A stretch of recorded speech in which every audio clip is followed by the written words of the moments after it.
So that's where your skills are at these days, huh? I'll be honest. After you guys won the Zeno Expo, Goku paid me a visit.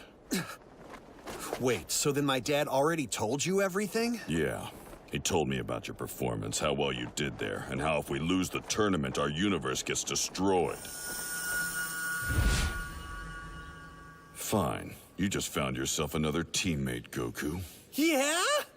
The best fighters in the cosmos fighting for their very existence? You won't find a tournament with stakes higher than that. I knew that once I explained it, you'd be excited to join the team. Speaking of team, how's Gohan? Think he can do this?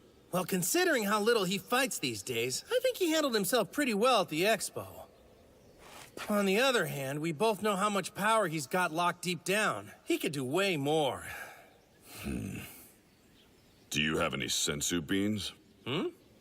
No, not on me. Why? Go get me 2.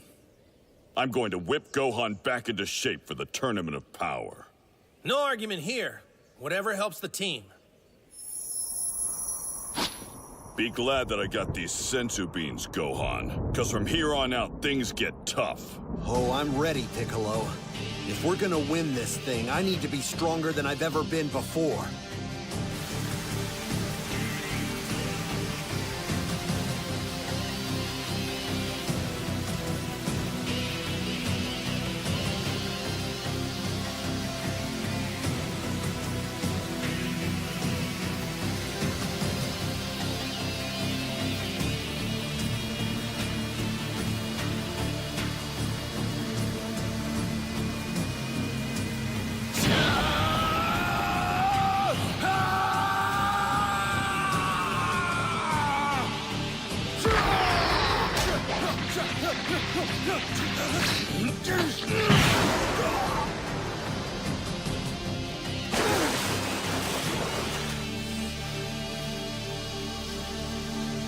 That all you've got?